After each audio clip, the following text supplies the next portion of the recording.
Dudley Sirisena මේ නම ඇහුණ ගමන් සමහරුන්ට මතක් වෙන්නේ දහඩිය මහන්සියෙන් උඩටම ගිය සුපිරි බිස්නස් කාරයෙක්.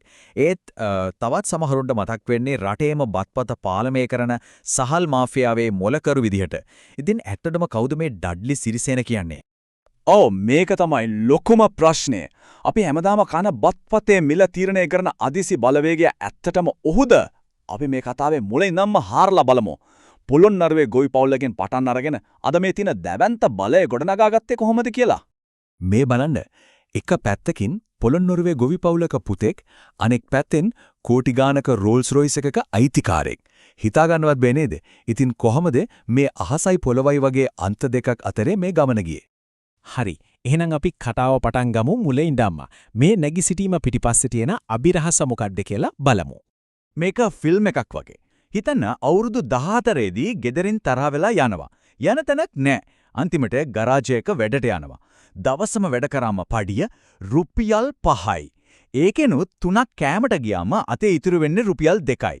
අන්න ඒම තැනකින් පටන් ගත්ත මිනිස්සෙක් තමයි 80 දශකයේ අගහරියේදී අතේ තියෙන සතේට පොඩි සහල් මොලක් පටන් ගන්නෙ. බලන්නකෝ ඒ ආරම්භය. හරි. දැන් ගොඩක් අය කියන කතාවක් තමයි එයා දිනුනේ අයියා ජනාධිපති වුණාට පස්සේනේ කියලා. ඒත් ඩඩ්ලි සිරිසේන කියන්නේ වෙනම කතාවක්. එයා කියනවා එයාගේ සහෝදරයා 2015 දී ජනාධිපති වෙන්න ගොඩක් කාලයකට කලින් අරලිය කියන නම ලංකාවේ හැම ගෙදරකම දන්න බ්‍රෑන්ඩ් එකක් කළා කියලා.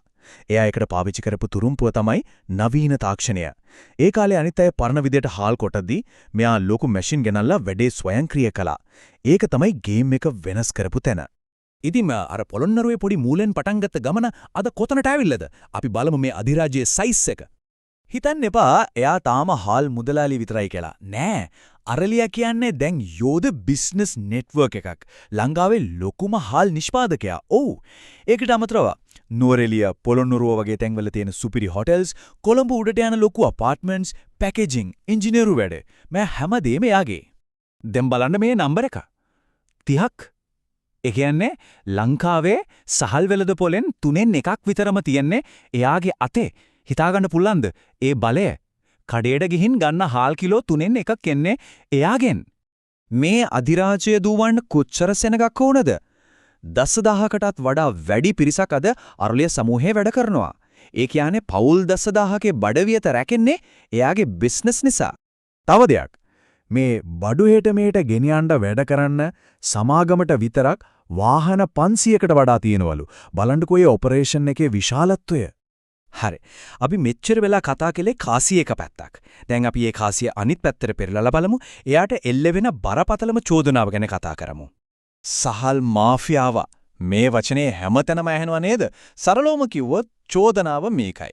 ලොකු මෝල් හිමියෝ ටික දෙනෙක් එකතු වෙලා හාල් තොග හංගලා කෘත්‍රිමව හිඟයක් මවලා ඊට පස්සේ ඕන ගානට හාල් විකුණනවා කියන එක. ඉතින් මේ චෝදනාවේ ඇඟිල්ල කෙලින්ම දික් වෙන්නේ කාටද? ඩඩ්ලි සිරිසේනට.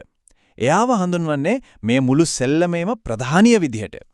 එයාගේ බලය තේරුම් ගන්න මේ කතාව හොඳටම ඇති. රජය හාල් වලට පාලනය මෙලක් දැම්මම එයා කෙලින්ම කැමරා ඉස්සරහට ඇවිත් කියනවා අපිට මේ ගානට දෙන්න බෑ. පොළව වුණාම මගේ මෝල් ටික ආණ්ඩුවට පවරා ගන්න කියලා. ඒ කියන්නේ මොකද්ද? ආණ්ඩුවටත් අභියෝග කරන තරමට එයාට බලයක් තියෙනවා කියන එකනේ.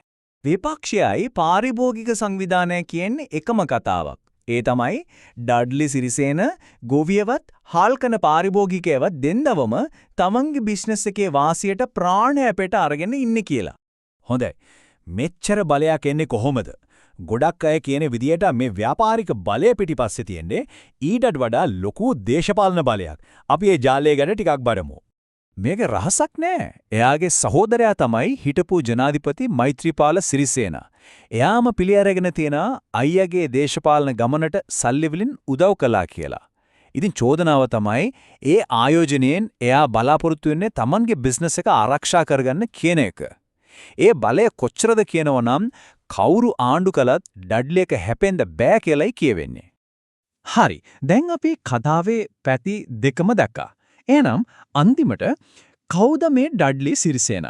දක්ෂ ව්‍යවසායකයෙක්ද නැත්නම් මාෆියා නායකයෙක්ද? බලන්න මේ දෙපැත්ත. එක පැත්තකින් දසදහස් ගානකට රස්සාවල් දෙන අලුත් ටෙක්නොලොජි ලංකාවට ගේන තමන්ගේ බහන්සියෙන් ගොඩනැගුණ කෙනෙක්. අනෙක් පැත්ත හාල් මිල හිතේ හැඩියට පාලනය කරන, දේශපාලන බලය පාවිච්චි කරන, ගොවියයි පාරිභෝගිකයයි දෙන්නාමම හූරගෙන කනවා කියලා චෝදනා ලබන කෙනෙක්. ඉතින් අවසාන තීරණය ගන්න තියෙන්නේ අපිට.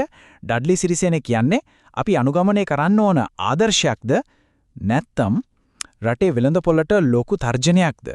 මේ චරිත දෙකෙන් ඇත්තටම එළියට එන්නේ කවුද? ඒ ගැන හොඳට හිතලා බලන්න.